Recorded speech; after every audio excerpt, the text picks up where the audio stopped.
बिस्मिल्लाहिर्रहमानिर्रहीम, अस्सलाम वालेकुम। खेलों की खबरों, उन पर तबसरों और तज़कियों से स्कोर के एक और प्रोग्राम के साथ सैयद याह्या हुसैनी आपकी खिदमत में हाजिर है।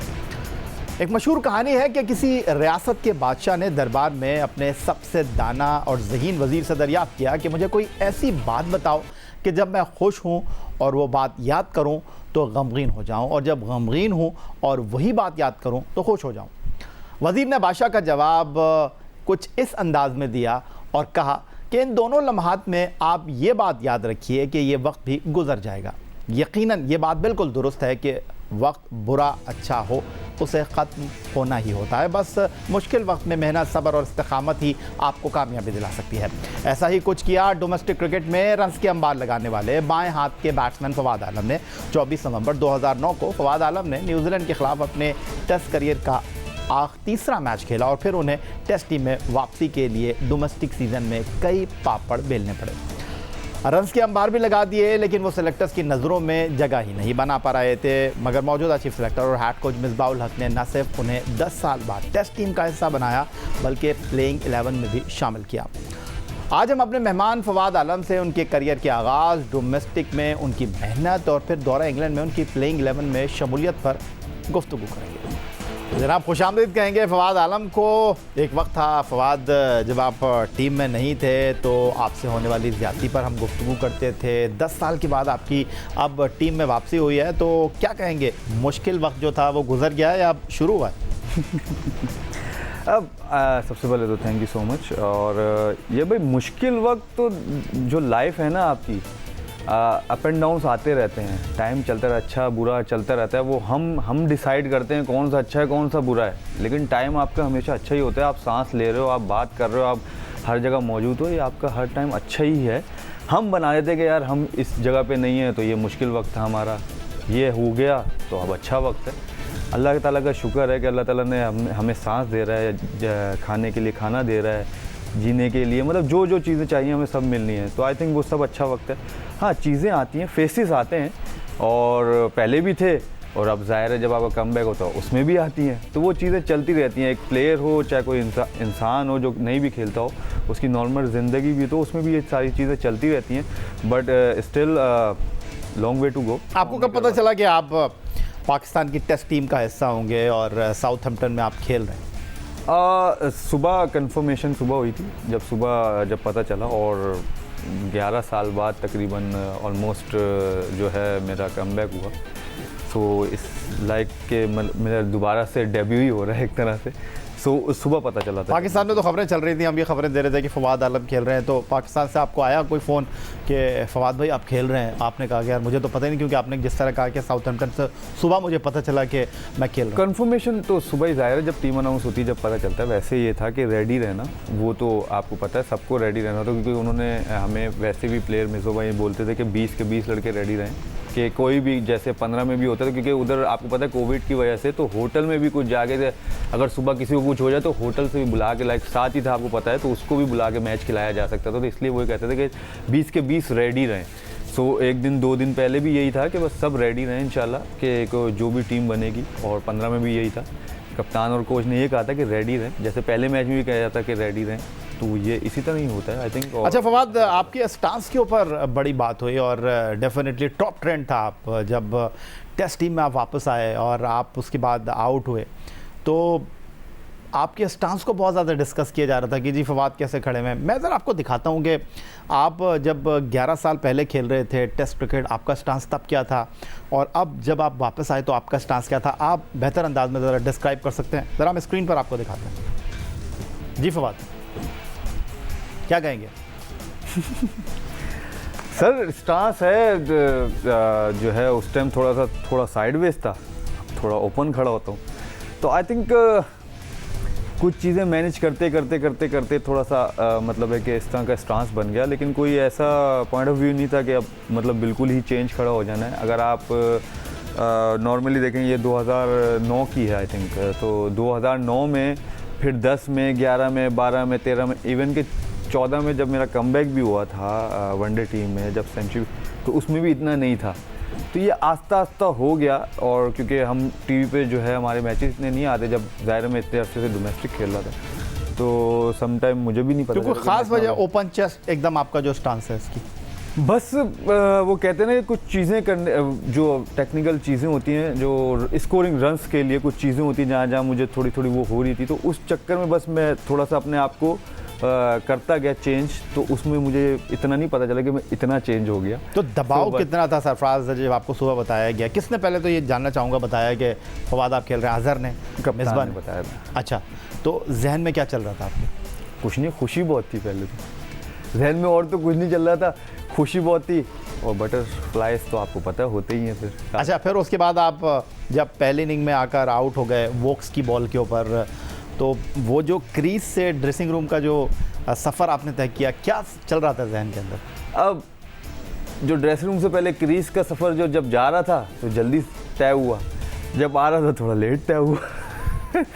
देखिए चीज़ें तो बहुत सारी आती है। उस टाइम तो बस यही था कि यार आउट हो गया बंदा, और उस टाइम की feelings I don't think so कि मैं शेयर कर सकता हूँ, ना मैं कभी कर सकूँगा, क्योंकि एक चीज़ नहीं होती, बहुत सारी चीज़ें चल रही होती दिमाग में। तो उस टाइम चल रही थी, but it's happened. Being a Muslim हमें पता है कि हमें इस चीज़ को अडॉप्ट करना है, और लाइक ऐसा चीज़ है कि सोच आपको हमेशा पॉजिटिव रखनी है। इवन कि जब मैं रास्ते से बाहर ही जा रहा था उस टाइम भी यही था, मेरे दिल में एक दफ़ा, दिमाग में एक दफ़ा ये ज़रूर आया कि शायद अल्लाह की इसमें भी बेहतरी होगी, कोई नहीं, वही लेके आया 11 साल बाद, अगर उसने ज़ीरो करा दिया तो क्या फ़र्क पड़ता। तो फिर कितना दिल के अंदर ये धड़का था कि तीसरा खिलाएंगे नहीं खिलाएंगे? टू वेरी फ्रैंक ये है भाई, पॉजिटिव साइंस बहुत थे मैनेजमेंट की तरफ से और कप्तान की तरफ से, तो आई थिंक वो नहीं आया कि तीसरा खेलूंगा या नहीं खेलूंगा, वो दिमाग में नहीं आया। जब आउट होके भी गया तो सब ने मतलब है कि हौसला अफजाई ही की, किसी ने मतलब ऐसे नहीं हुआ कि लाइफ के ज़ीरो पे हो गया तो कुछ ऐसे हो गया या कुछ ऐसा हो गया, ऐसी चीज़ नहीं हुई। इवन के जितने भी हमारे 2 दिन रहे, आई थिंक 3 दिन या 4 दिन रहे हम लोग इस तरह, तो उन्होंने यही कहा कोई बात नहीं, आगे अच्छा होगा, कोई बात नहीं, ऐसा होता है।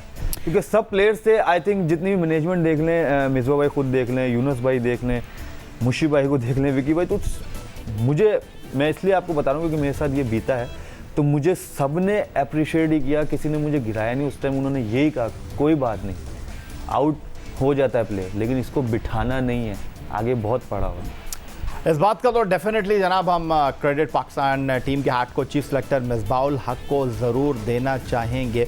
जब आखिरी बार फवाद आलम पाकिस्तान के टेस्ट स्क्वाड का पार्ट बने थे, ये 2014 की बात है, और उस वक्त मिसबाउल हक कप्तान थे यूएई में इंग्लैंड के ख़िलाफ़। और अब जब फवाद आलम की टेस्ट टीम में वापसी हुई तो मिसबाउल हक बहैसियत चीफ सेलेक्टर काम कर रहे हैं, तो इसके लिए तो डेफिनेटली हमें उनको सराहना होगा कि उन्होंने एक डोमेस्टिक क्रिकेट के परफॉर्मेंस को रिस्पेक्ट दी, और इसके लिए हम और फवाद आलम के तमाम चाहने वाले मिसबाउल हक के शुक्रगुजार हैं। मिलते हैं एक ब्रेक के बाद।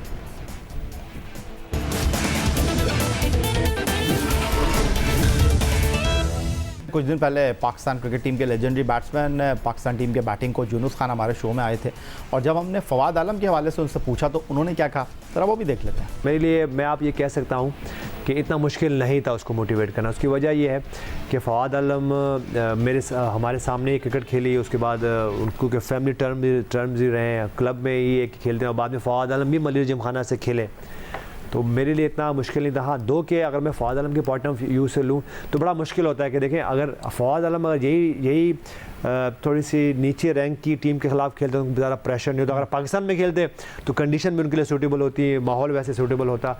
इंग्लैंड जैसे टीमों के सामने जाके, जो कि हम जैसे प्लेयरों ने और बड़े बड़े प्लेयरों ने जो है ना वो स्ट्रगल किया, तो फवाद आलम को मेरे ख्याल से मैं अप्रिशिएट करूँगा। उनकी डे नाइट उनकी जो है वो जो प्रैक्टिसेस मैंने देखी, जो मैंने उनकी फ़िटनेस देखी, और जब उनको मौका मिला तो मेरी बड़ी ख्वाहिश थी कि वो बड़ी इनिंग खेली। दो कि जितनी भी उन्होंने अभी 2 मैचों में परफॉर्म किया, हम उससे बड़े मुतमईन रहे, और दो कि हम चाह रहे थे कि फवाद आलम जाएँ, दोबारा आएँ और एक अच्छी सी बड़ी सी सेंचुरी हो, और वो जो है वो जो आलमोस्ट वो 7, 8, 9, 10 साल से वो क्रिकेट नहीं खेले, और वो अपनी जो दोबारा एक जो है ना वो लाइमलाइट में है। लेकिन मैं ये कह सकता हूँ कि मैं अप्रिशिएट कर सकता हूँ, और मेरे लिए इतना मुश्किल नहीं था। उसकी वजह ये थी कि मैं अगर फवाद आलम की बात करूँ तो पिछले 3-4 साल में मैं फवाद आलम के साथ मैं क्लोज भी रहा हूँ, ऑन एंड ऑफ कहीं ना कहीं मुलाकात भी होती है, फ़ोन भी बात होती रही, और मैं उसको हमेशा, जैसे मैंने बरमला पहले भी कहा हुआ है कि मैं हमेशा उनको, जब भी मेरी बात होती थी, मैं उनसे ये कहता था कि भाई आपको चांस नहीं मिला, आप रेडी रहो, इसके अलावा आप कुछ कर नहीं सकते। इसके अलावा आप क्या कर सकते हो? अगर आप बाज़ कुछ प्लेयर जो हैं वो रिटायर हो जाते हैं, वो क्रिकेट खेलना छोड़ देते हैं, तो उसके बाद हम क्या कर सकते हैं? तो मेरी हमेशा उनको यही सजेशन होती थी कि आप क्रिकेट खेलें और अपनी फ़िटनेस को और इम्प्रूव करें, और जब मौका मिलेगा तो आप उसको अचीव करें और अवेल करें। पाकिस्तान क्रिकेट टीम के फॉर्मर कैप्टन 2009 आईसीसी वर्ल्ड टी20 के फातेह कप्तान यूनुस खान, जो बैटिंग कोच की हैसियत से दौरा इंग्लैंड में टीम के साथ मौजूद थे, फवाद बात कर रहे थे कि यूनुस भाई जो हैं वो बहुत ज़्यादा मोटिवेट करते हैं और अपनी गुफ्तगू से खिलाड़ी को उठाने की कोशिश करते हैं। तो यूनुस खान गुफ्तगू कर रहे थे फवाद आलम के हवाले से। उन्होंने अपनी गुफ्तगू में बात की कि अगर आपका कम बैक टीम में यूएई में या पाकिस्तान में खेलते हुए होता तो आपके ऊपर दबाव कम होता। इंग्लैंड की टीम के ख़िलाफ़ आपका कम बैक हो रहा है, 11 साल करीबन वक्फे के बाद। एक बॉलर 500 आउट किया हुआ है, स्टुअर्ट ब्रॉड, दूसरा बॉलर जेम्स एंडरसन 600 विकेटों के लिए जो है वो आगे बढ़ रहा है, और उनके सामने जो है आप खेल रहे हैं। किस हद तक इत्तेफाक करेंगे? अब होता है, ज़ाहिर है, सिचुएशंस डिफरेंट हो जाती हैं, कंडीशंस डिफरेंट हो जाती हैं, और उससे आपको एग्जैक्टली आप देखते हैं कि अगर आप जो वो कहते हैं कि लाइक एशियंस, उसमें अगर आप 70-75 बॉलें खेलते हो तो आपके रन्स भी 40 होते हैं, 45 होते हैं, और फिर बॉलर्स डिफरेंट लगे हुए होते हैं। अब ये बॉलर्स जिस तरह आपने बात की 500 और 600 वाली, ये बॉलर्स इतनी आसानी से आपको रन्स नहीं देते, इनके सामने आपको पूरा दिन खेलना पड़ता है।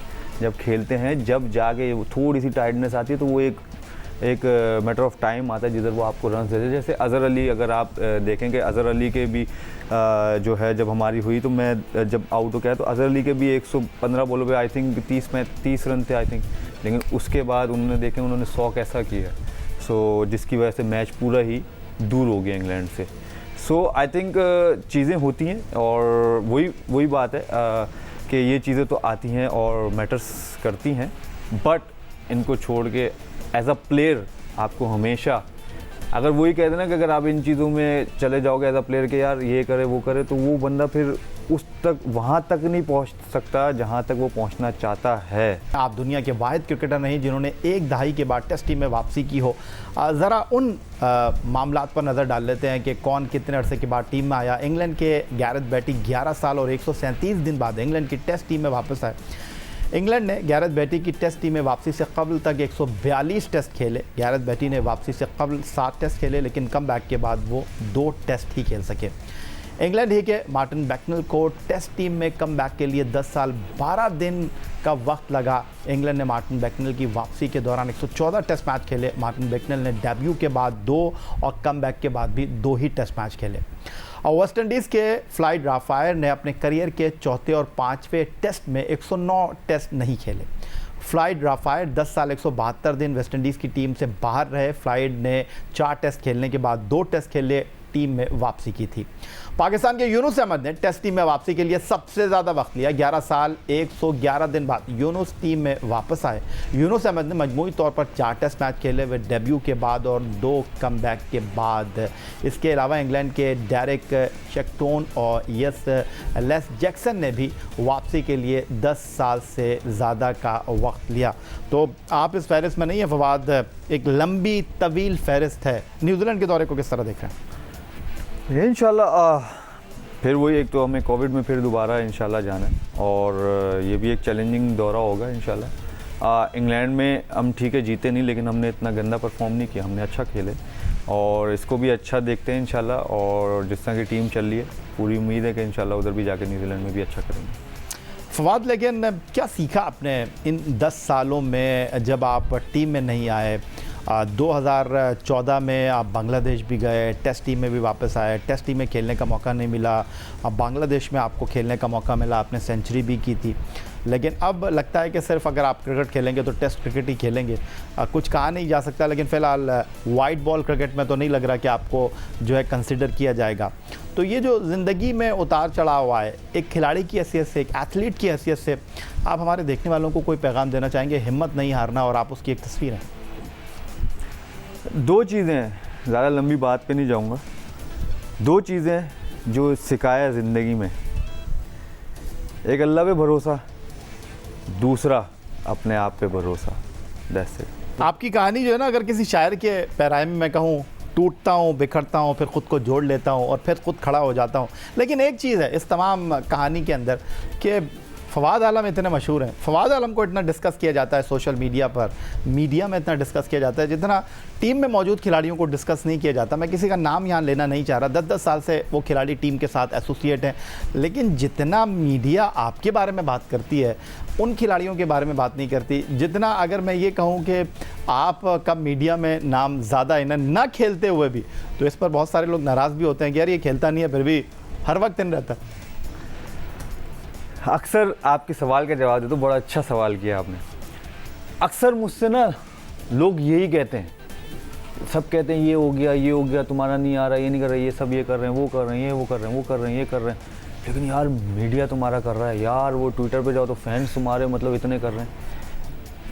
मैंने कहा, मैंने यही वाली आपकी बात की, मैंने कहा देखें, आप कहते हो ना कि आप कह रहे हो आप तो मुझे देखते हो क्या कर रहा हूँ, मैंने कहा आप देखते हो कि रन्स कर रहा है, परफॉर्म कर रहा है, आप मैं मेहनत कर रहा हूँ हर चीज़ का। मैंने कहा अल्लाह ताला देखो मुझे रिवॉर्ड कैसा दे रहा है इस चीज़ का। मैंने कहा जो खेलने हैं ठीक है, वो खेलने माशाल्लाह पाकिस्तान से, अल्लाह ताला उनको खिलाता रहे, लेकिन बात किसकी होती है जो पिछले 10-11 साल से है ही नहीं, सामने ही नहीं है। सो ये अल्लाह ताला एक मुझे इज़्ज़त दे रहा है ना, सो ये इज़्ज़त, वो रिवॉर्ड मिल रहा है मुझे, तो ये चीज़ें हैं। और अगर आप इस पे बिलीव रखोगे तो आप ये कहते हो ना कि मेहनत रायगा नहीं जाती, तो सामने है आपके, रिवॉर्ड तो आपको मिल रहा है कि हर जगह फवाद आलम का नाम चल रहा होता है, आप परफॉर्म करते हो तो आपका नाम चल रहा होता है कि यार आज ये कर दिया, आज ये कर दिया, या उसको नहीं लिया, उसको नहीं लिया, नाम ज़रूर आता है कहीं ना कहीं फवाद आलम का। ठीक है, जब उधर भी आना होगा तो उधर भी आएगा इंशाल्लाह, लेकिन आप ये देखें 10-11 साल जितना भी दूर रहा तो कोई ऐसा टाइम नहीं आएगा जब नाम नहीं आया। तो आई थिंक जो ये चीज़ें, ये सपोर्ट है, प्यार है, आई थिंक सबका, और ये अल्लाह ताला की ब्लेसिंग है आई थिंक मेरे पे, जो अल्लाह ताला ने मुझ पे की है। बहुत शुक्रिया फवाद आलम साहब। तो जनाब फवाद आलम जिन्होंने एक अरसे के बाद आखिरकार मीडिया को सवालों का जवाब मिला, डोमेस्टिक क्रिकेट के परफॉर्मर को रिस्पेक्ट मिली और वो टेस्ट टीम में हमें खेलते हुए दिखाई दिए। फवाद आलम की गुफ्तगू आपको कैसी लगी? ट्विटर आप मुझे फॉलो कर सकते हैं, फेसबुक पर हमारा पेज score.geo न्यूज़, जहाँ जाकर आप इस प्रोग्राम की क्लिप्स एक बार फिर देख सकते हैं, और आप हमें ईमेल कर सकते हैं score@geo.tv पर। इस दुआ, इस उम्मीद, इस तवक्को के साथ कि पाकिस्तान में खेल और खिलाड़ी को तरक्की करते रहें, सैयद याह्या हुसैनी को स्कोर की पूरी टीम के साथ अपने आज के मेहमान फवाद आलम के हमरा अगले प्रोग्राम तक के लिए इजाज़त दीजिए। अल्लाह हाफ़िज़।